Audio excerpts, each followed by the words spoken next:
इस वीडियो में पीटर ज़ेहान, जो एक प्रसिद्ध भूराजनीतिक विश्लेषक हैं, जो वैश्विक मामलों की जटिलताओं को सुलझाते हैं, भारत पर गहरी नजर रखने के साथ ज़ेहान इसके रणनीतिक महत्व पर प्रकाश डालते हैं और भूराजनीति के भविष्य को आकार देने में भारतवर्ष की गतिशील भूमिका पर प्रकाश डालते हैं।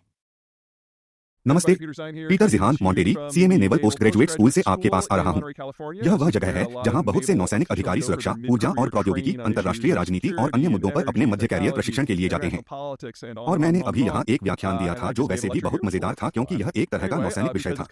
लेकिन आज हम पोस्ट अमेरिकन वर्ल्ड में भारत के बारे में बात करने जा रहे हैं। हम पहले ही कुछ अन्य क्षेत्रों को कवर कर चुके हैं और भारत एक ऐसी महत्वपूर्ण शक्ति के रूप में उभर कर सामने आया है जिसे दुनिया भर में आने वाली कई नकारात्मकताओं का सामना नहीं करना पड़ेगा। फारस की खाड़ी से वे कोई संकट नहीं है। उनकी कृषि प्रणाली मोटे तौर पर आत्मनिर्भर है, जिसमें उर्वरकों का निर्माण भी शामिल है। और वे ऐसे क्षेत्र में हैं जो व्यापार पर निर्भर नहीं है, थोड़ा बहुत संयुक्त राज्य अमेरिका की तरह। उन्होंने वैश्विक व्यवस्था के आर्थिक पहलुओं में भाग नहीं लेने का फैसला किया क्योंकि वे इसे एक अमेरिकी योजना के रूप में देखते थे। और शीत युद्ध के दौरान वे एक तरह से सोवियत संघ की ओर झुके हुए थे, जिसका मतलब है कि अगर वह व्यवस्था आज खत्म हो जाती है तो उन पर भी बाकी सभी लोगों की तरह ही मार पड़ेगी, लेकिन उतनी सख्ती से नहीं और उतनी देर तक नहीं। तो भारत का भविष्य कैसा है? खैर, हम इसे 4 अलग-अलग दिशाओं से मार सकते हैं। पहला है विनिर्माण। विकासशील दुनिया में हर किसी की तरह भारतीयों को भी वास्तव में चीनी विकास प्रक्रिया से बहुत नुकसान हुआ है, क्योंकि जब तक चीनियों का आगमन नहीं हुआ तब तक आपके पास प्रत्येक मध्यम शक्ति अपने स्वयं के निर्मित माल का एक महत्वपूर्ण हिस्सा उत्पादित करती थी। और चीनी बहुत सारे उद्योगों को व्यवसाय से बाहर करने के लिए सब्सिडी और जानबूझकर शत्रुतापूर्ण आर्थिक प्रवेश नीतियों के साथ बड़े पैमाने पर काम करने में सक्षम थे। और इसलिए कई मायनों में संयुक्त राज्य अमेरिका ने जो अनुभव किया है वह भारतीय अनुभव भी है। चीनी उत्पादों की बाढ़ आ गई है और स्थानीय निर्माताओं को व्यवसाय से बाहर कर दिया गया है क्योंकि अब चीनी प्रणाली अंत के करीब है। भारतीयों को वही करना होगा जो अमेरिका को करना होगा, और यदि वे अभी भी सामान चाहते हैं तो उन्हें इसे स्वयं बनाना होगा। हालांकि अमेरिका और भारत के बीच अंतर यह है कि संयुक्त राज्य अमेरिका के पास ऐसा करने के लिए मित्र, साझेदार और सहयोगी हैं, विशेष रूप से मेक्सिको और कनाडा, और उसके पास उन राज्यों जैसा कुछ भी नहीं है जो उसकी सीमाओं पर हैं। इसका व्यापक रूप से शत्रुतापूर्ण संबंध है, जिसमें पाकिस्तान स्पष्ट रूप से सबसे महत्वपूर्ण और सबसे चरम है, लेकिन वास्तव में कोई और नहीं है जिस पर वे भरोसा कर सकें। अब सौभाग्य से भारतीयों के पास कौशल की एक विस्तृत श्रृंखला है। फिर भी भारतीय विनिर्माण तो उनके पास कोई साझेदार नहीं है, उनके कोई मित्र नहीं है। अब भारत के भीतर आपको देश के भीतर ही विभिन्न प्रकार के औद्योगिक आधार मिल गए हैं क्योंकि यह बहुत बड़ा है। अपने देश के भीतर थोड़ा बहुत अमेरिकी मैक्सिकन शैली का तालमेल बिठाया जा सकता है, लेकिन यह उसी तकनीकी स्तर पर नहीं होगा। इसमें उतनी पूंजी नहीं होगी। यह एक अधिक कठिन परिचालन वातावरण होने जा रहा है और जिन उत्पादों को वे पेश कर सकते हैं उनकी गुणवत्ता और विविधता कम होने वाली है। तो 1.5 अरब लोगों का देश एक वैश्विक विनिर्माण महाशक्ति बन सकता है, लेकिन केवल भारतीय बाजार के लिए उत्पादन करता है। और वैश्विक विनिर्माण का इस तरह का विघटन हर जगह होने जा रहा है। लेकिन भारत कैसा दिखेगा इसका प्रतीकात्मक उदाहरण है। दूसरा, जनसांख्यिकी। भारत अपेक्षाकृत युवा देश है, लेकिन उतना युवा नहीं है जितना कुछ लोग सोचते हैं। जब भारतीय जनसांख्यिकीय लाभांश के बारे में बात करते हैं तो वे उन सभी लोगों को देखते हैं जो 40 वर्ष से कम उम्र के हैं, और यह बहुत प्रभावशाली है, लेकिन यह सब धूप और सोना नहीं है। भारतीयों की समस्या भी बाकी सभी लोगों की तरह ही है, क्योंकि उन्होंने औद्योगिकरण शुरू कर दिया था और भारतीयों की जन्म दर कम हो गई थी, जो लगभग 35 साल पहले शुरू हुई थी। तो उन्हें शीर्ष पर एक शुद्ध पिरामिड मिला है, और फिर आप 35 साल के व्यक्ति को मारते हैं और यह सीधे बाहर चला जाता है, और हम यहाँ जनसांख्यिकीय तस्वीर शामिल करेंगे। और अब इसका मतलब यह है कि उनके पास हाइपर चार्ज वृद्धि की यह अवधि है, क्योंकि जब आपके पास 20 से 45 वर्ष की आयु के बहुत से लोग होते हैं, लेकिन उनके बहुत सारे बच्चे नहीं होते हैं।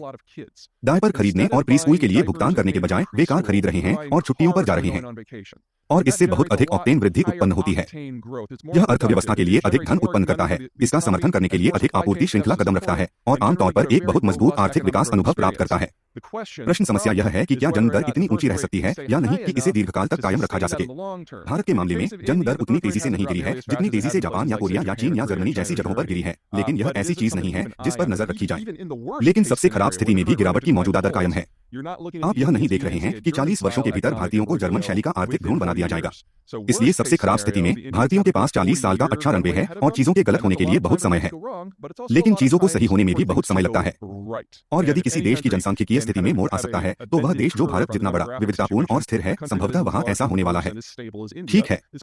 तीसरा, आइए रणनीति पर बात करें। भारत एक पॉकेट पावर है, लोग उसके बारे में भूल जाते हैं।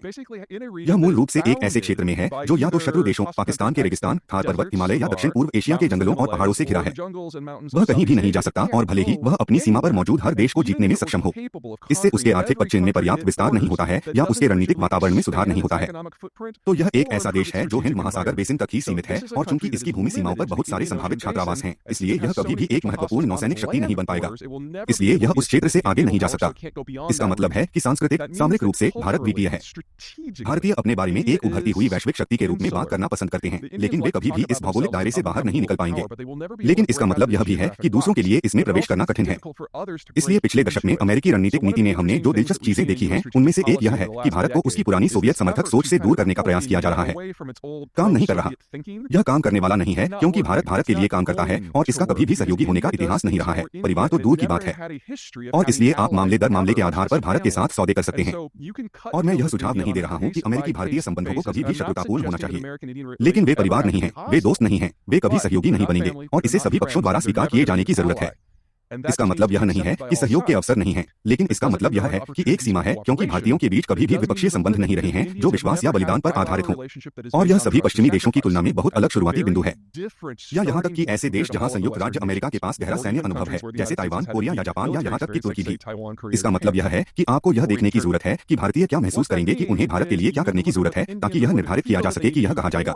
इसका मतलब है कि वे ऐसा कुछ भी नहीं करने जा रहे हैं जिसे हम यूक्रेन के लिए अत्यधिक उपयोगी माने, लेकिन अत्यधिक हानिकारक भी नहीं।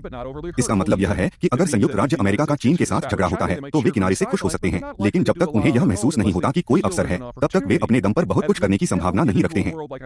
और इसका मतलब यह है कि अगर हम ऐसी दुनिया में पहुंच जाते हैं, जैसा मैं अनुमान लगा रहा हूं, जहां ऊर्जा प्राप्त करना वास्तव में कठिन है, तो भारतीय कारणों से भारतीय बलों के साथ स्वयं कार्रवाई करेंगे। यदि मैं फारस की खाड़ी में होता तो मुझे संयुक्त राज्य अमेरिका या चीन, जापान या ब्रिटेन या फ्रांस के बारे में चिंता नहीं होती।